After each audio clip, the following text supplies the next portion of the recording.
블란스 한 조그만 마을에서 지도에 관심 있는 사람 한 사람이 우연히 중고품을 가는 가게에 들어갔다가 자기의 마음에 드는 지도 한 장을 발견하게 되었습니다. 처음 산 지도니까 이 지도를 이제 몇 달 동안은 열심히 보다가 뭐 그 지도가 그 지도니까 실증이 나서 던져두었는데 가만히 생각해 보니까 자기 아주 값싼 값에 산 지도이기 때문에 다른 사람에게 이 지도를 좀 조금만 더 팔아야 되겠다 그렇게 생각을 하고 이전에 소문을 내서 이 지도를 좀 사가도록 해봤지만 아무도 그 지도에 관심을 갖지 않았습니다. 그러다가 그 사람의 친구 가운데 역사학자 한 교수가 그 사람 친구의 집에 놀러 오게 되었는데 이 사람이 우연히 그 사람에게 내 가지고 있는 지도 한 장 있는데 한번 보여줄 테니까 한번 보라고 아무런 생각 없이 그 지도를 보여주었는데 그 지도를 본 역사학자가 깜짝 놀라는 것이었습니다. 그 지도는 1650년경에 루이 4세가 직접 그리도록 명량에 그려진 파리의 프랑스 파리의 시가지의 모습이었습니다. 무려 시가 100만 불, 10억이 가는 정도의 비싼 골동품을 얻게 된 것입니다. 여러분, 우리가 인생을 살아가면서요, 가끔씩 힘들고 어렵고 넘어지고 깨어지는 가장 중요한 이유 중 하나가 뭐냐면 우리가 해야 될 일에 대한 가치를 모를 때, 우리가 어떤 사람과의 관계성 속에 어떤 관계가 무너져 허물어지는 가장 중요한 이유가 여러 가지 있죠. 그 중 하나 중요한 것은 나와 관계하는 그 사람의 가치가 무엇인지를 모를 때 우리는 때때로 일에 열매를 맺지 못할 때가 있고 때때로 이웃과의 관계성 속에서 우리는 서로 상처받거나 상처 주거나 관계가 허물어질 때가 있습니다. 우리는 무엇보다 우리 자신을 사랑하고 우리 자신을 세워나갑니다.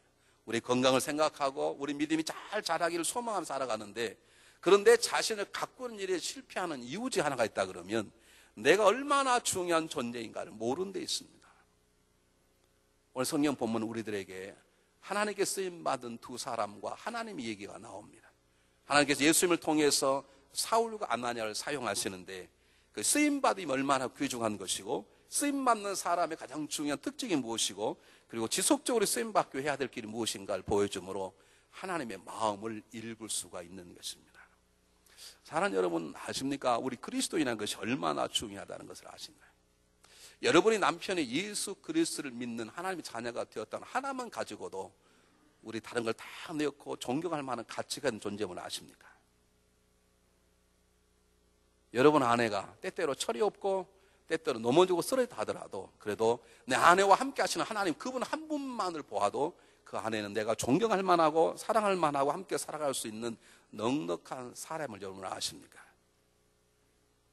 여러분 아멘 안 하시는 것 저는 잘 모릅니다. 그렇기 때문에 세워야 될 사람을 끌어내리고 도울 사람을 우리는 부수고 그렇게 살아갈 때가 왕왕 있는 것입니다. 정말 중요한 일이 무엇인가를 모르기 때문에 부질없고 헛된 일 때문에 인생의 소비를 다 해버리고 정말 가치 있는 일 아무것도 아닌 것처럼 버려버리며 내 앞에 있는 정말 귀중한 남편 아무것도 아닌 것처럼 원수처럼 되어버리고 내 앞에 있는 정말 오르막 같은 내 아내를 귀한 여인을 여기지 아니하고 내 종처럼 하인처럼 버려볼 때가 우리 주변에 얼마나 많이 있는지 모릅니다. 여러분 어찌하든지 하나님 안에 있는 사람들은 그 사람 때문이 아니라 오늘 동일한 결론을 내리겠습니다만은 그와 함께하는 하나님 때문에 그 사람은 귀한 존재임을 여러분 믿으시기를 바랍니다. 한 사람의 가능성이나 그 인격과 그의 믿음이 그러지 않습니다. 하나님은 그와 함께하는 하나님이 그 모든 것들을 초월하시기 때문에 우리 말할 수 없는 가능성을 가지고 일도 사람도 내 자신도 볼 줄 아는 영적인 눈이 열려야 되는 것입니다. 오늘 성경의 놀라운 진리를 우리에게 소개해 줍니다. 성경을 보면 첫 번째 우리에게 주시는 가장 놀라운 말씀이 뭐냐면 이왕이면 하나님의 손에 쓰임받는 존재가 되라는 말씀입니다. 사울이 하나님의 쓰임받는 존재가 되었습니다. 다메섹에 가다가 예수의 음성을 듣고 그가 변화받아서 오늘 마지막 부분에 주의 복음을 힘을 얻어 담대히 증거하고 그들 방해하는 모든 유대인들을 오히려 다스리고 장악하게 되었다는 사건이 나옵니다. 사울이 자기 인생의 마음대로 살다가 하나님의 손에 붙잡힌 바 되어서 이제는 하나님의 손에 쓰임받는 존재가 되었다는 것입니다. 오늘 알지 못했던 아내아니라는 제자가 등장하는데 그 아내라는 제자가 예수의 음성을 듣고 자기 생각을 내려놓고 원수 같은 사울 향해서 형제 사울아라고 부를 아름다운 마음으로 그들이 안수한 장면이 나옵니다. 아내아니도 하나님의 손에 쓰임받는 존재였습니다. 여러분 어떻습니까? 교회에 오면 구원받는 성도들의 모임 우리 안에 여러 종류의 사람이 있습니다. 구원받지 않았는데 구원받은 것처럼 착각하고 앉아 계신 분들이 계십니다. 혹시 여러분 가운데 나는 구원받지 못했다고 생각이 되시거든 그냥 교회를 떠나서는 안 됩니다. 저나 다른 목사님이나 장로님을 찾아가셔서 제가 아무래도 구원받지 못한 것 같은데 저에게 구원의 길을 가르쳐주시겠습니까? 그렇게 묻고 반드시 구원받으셔야 합니다.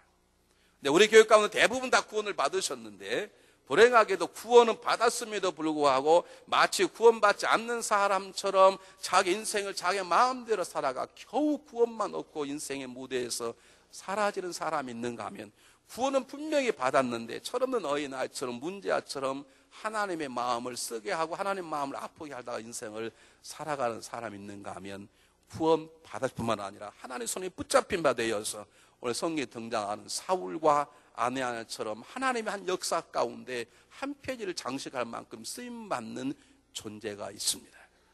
오늘 성령님께서 이 본문의 말씀을 기록하시는 것은 하나님의 마음인데 하나님은 너희는 적당히 예수 믿고 가라. 적당히 내 아들로 인하여 구원받고 그리고 죽어 천국 가라 그렇게 말씀하지 아니하시고 하나님의 궁극적인 마음은 너희들은 내 손에 붙잡힘화 되어서 쓰임받는 사람답게 살고 쓰임받고 그리고 나에게 오라. 그 말씀이 오늘 본문의 내용입니다. 여러분은 지금 쓰임받고 있습니까? 아니면 그냥 구경꾼입니까? 아니면 마치 쓰임받지 못한 사람처럼 아니면 구원받지 못한 사람처럼 죽은 자처럼 앉아 계십니까? 아니면 지금 하나님의 마음을 아프게 하고 하나님의 마음을 금신 걱정하는 그런 문제의 자리에 서 계신가요? 이렇게 하면 오해하실 분이 계세요. 뭐 집사도 시켜주고 권사도 장로도 시켜주고 부장도 시켜줘야 일하지 뭐 그것도 안 시켜주고 쓰임받냐고. 그건 어린 아이들이 하는 얘기입니다. 집사가 아니어도 일할 수 있고요, 권사가 아니라도 권사가 훨씬 더 잘할 수 있고요, 장로가 아니어도 장로도 훨씬 더 크게 쓰임받을 수 있습니다. 믿습니까 여러분? 우리는 지금 그 수준의 얘기하는 게 아닙니다. 여러분의 가정 속에서도 교회 세상 속에서도 하나님의 손에 쓰임받아서 아내의 눈에 남편이 하나님이 함께 하시는 아들이구나, 남편의 눈에 아내가 우리 아내 가운데 하나님이 도우시는 것이구나 라고 보여지는 하나님의 쓰임받는 자로 살아가는 것이 하나님 우리를 구원하신 이유고 하나님께서 우리를 부르시고 세우신 가장 중요한 이유를 아시고 여러분 이왕이면 쓰임받는 자의 자리에 서시기를 주의 이름으로 축복해 드립니다. 내 마음대로 되냐고요? 될 수 있습니다. 왜냐하면 하나님께서 이미 우리를 쓰임받는 자를 부르셨기 때문에 거기에 순종 안 하고는 저와 여러분의 문제에 달려있는 것입니다. 자, 여러분에게 오늘 말씀드리고자 하는 것은 쓰임받는 자의 공통적인 모습이 담겨있기 때문에 그렇습니다. 아내는 하나님 손에 쓰임받았고 사울도 새롭게 쓰임받기 시작하는데 이 두 사람의 공통적인 하나가 있는데 첫 번째가 뭐냐? 하나님의 음성을 듣고 음성에 순종했다는 것입니다. 사울 하나님의 음성을 듣고 엎드려 꼬그라졌습니다. 그리고 변화되었습니다. 아내가 주님의 음성을 듣습니다. 처음에 음성에 거절합니다. 그럴 수 없습니다. 사울이 어떤 사람인데 그 사람을 그럴 수 있습니까? 그 사람은 행악자요, 지금도 우리를 결박을 내고 달려오는 자인데 어떻게 합니까? 그 말 한마디 주님 한 말 좀 더 하죠. 내가 그를 내 그릇으로 썼느니라. 그를 이방 민족과 왕들과 유대인들 위하여 내가 쓸 것이 나의 그릇이라. 그 말씀 한마디에 아내 하는 말씀을 듣고 자기 마음을 비우고 달려가 사울을 형제라고 부르며 안수하고 축복합니다. 여러분 하나님의 쓰임받고 있는 가장 중요한 증거는 하나님의 말씀을 듣고 있는 것입니다. 그 들리는 말씀에 순종하는 것입니다. 여러분 신앙생활이라는 것은 내 어떤 직분을 가졌다고 쓰임받는 게 아닙니다. 내 생각, 내 판단, 내 결심 가지고 행동하는 게 아닙니다. 내 감정 가지고 말하는 게 아닙니다. 정말 중요한 것은 하나님의 음성을 듣고 음성에 순종하는 것이고 음성에 들리지 않으면 들릴 때까지 엎드려 있는 것입니다. 여러분은 지금도 하나님의 음성을 듣기를 원하십니까? 아니면 여러분 마음속에 있는 것들 가지고 사람을 말하고 일을 논하고 교회를 논하고 세상을 논하고 살아갑니까? 하나님의 음성은 들리는데 혹시 불순종하고 있습니까? 새로 시작한 한 주간 하나님의 음성을 들으시고 한 걸음 한 걸음 걸어나가시는 여러분 되시기를 주의 이름으로 축복해 드립니다. 두 번째, 이들의 공통점이 무엇이, 하나님의 쓰임받는 공통점이 무엇인가? 그들은 그들의 과거에 붙잡혀 있지 않았습니다. 사울이 어떻게 이렇게 뻔뻔하게 갑자기 변할 수 있습니까? 변했다 하더라도 한 1년 정도는 조용히 엎드려 있다가 그런 다음에 복음을 증가해야지 우리 생각이 맞는데 그런 변화되자마자 눈이 열리자마자 나가서 복음을 증가하기 시작했습니다. 물론 그가 시간을 얻어서 아라비아 사막과 3년이라는 세월 동안 구약을 연구한 기간도 있지만 어쨌든 오늘 본문에 의하면 그는 구원받는 그 자리에서 새롭게 변한 그 자리 즉시 봉을 들고 나가서 말씀을 증거합니다. 뻔뻔히 이렇게 뻔뻔할 수 없습니다. 아나니아는 어떤 사람입니까? 아나니아는 사울의 과거를 붙잡지 않았습니다. 처음에는 붙잡았습니다. 하나님, 저 사람 이런 사람 아닙니까? 그러면 앞으로 이렇게 할 것입니다 라고 하나님께, 예수님께 분명히 자기의 진솔한 생각을 말합니다. 그러나 주님 말 한마디에, 내가 그를 나를 위한 내 수용으로 쓰겠다는 말 한마디에 사울의 과거를 묻지 않습니다. 여러분, 이것이 하나님께 쓰임받는 자의 중요한 증거입니다.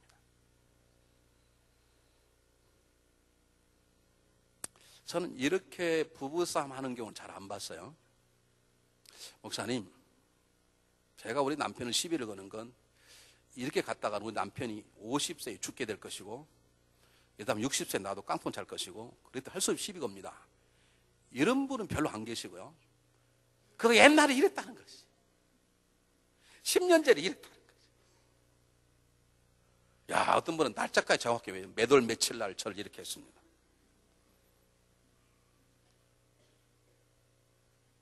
So what? 그래서 어쨌다는 거예요. 그래서 어쨌다고 제가 얘기 한번 해보세요. 그래서 어쨌다냐고. 10년 전에 그래서 어쨌냐고. 그래서 1년 전에 그래서 어쨌다고. 우리는 나의 과거에도 붙잡혀 있고 상대의 과거에 다 붙잡혀 있어. 여러분, 하나님을 떠난 사람은 그럴 수 있습니다. 그가 도둑이에 영원히 도둑일 수 있고, 그가 살인자에 영원히 살인자일 수 있습니다. 세상은 그렇습니다. 그러나 하나님 안에 지음받은 사람은 전혀 다릅니다. 그 사람의 가능성은 하나님에게 달렸기 때문에, 그건 하나님의 마음이기 때문에 전혀 모릅니다. 우리가 새롭게 지음받았다는 것 자체는 과거와 관계없다는 것입니다. 사울이 얼마나 뻔뻔해. 이렇게 할 수 있습니까? 아무리 은혜 받았다고, 아무리 자기를 용서한 하나님의 은혜가 크다고 어떻게 나오자마자 예수는 그리스도로 증거할 수 있습니까? 한 5년쯤 쉬다가 해야 되지. 여러분 과거에 안 잡혀 있습니까? 여러분, 다른 사람을 볼 때 그 사람 미래를 보십니까? 아니면 그 사람의 과거에 사로잡혀 있습니까? 제가 서울 한 교회를 섬길 때 간증 집회를 했는데, 한 분이 간증을 하셨는데 한국의 유명한 소매치기였습니다. 아무도 소매치기 모르는 거예요. 그분이 제가 소매치기였습니다. 간증을 했습니다. 다 은혜를 받았습니다. 눈물콧을 다 쏟았습니다. 근데 문제는 그 다음 주부터 그 자리에 아무도 안 나는 게 옆에 안 앉는 거예요. 웃지 마세요. 여러분 다 좀 그렇게 사세요, 여러분. 죄송해요. 여러분 다 그렇게 살아요.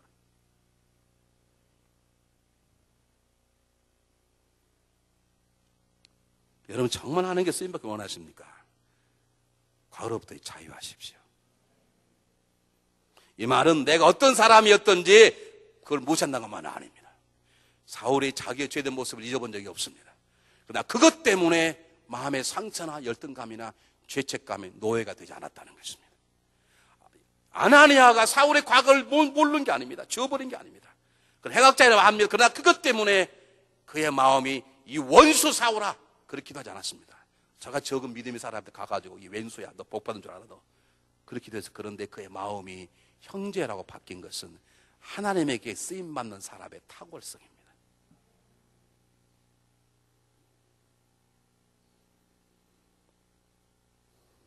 두 번째 성경 본문은 이렇게 하나님에게 쓰임받는 사람들이 한 번만 쓰임받은 게 아니라 계속해서 쓰임받으려면 우리에게 필요한 몇 가지가 있음을 성경은 우리에게 분명히 가르쳐주고 있습니다. 목회자가 이민 목회자가 가장 많이 듣는 건, 한국에서는 들어볼 수 없는 얘기를 많이 듣는데요, 미국 이민 목회 가운데 가장 많이 듣는 건, 목사님, 제가 한국에 있을 때는 신앙생활 잘했습니다.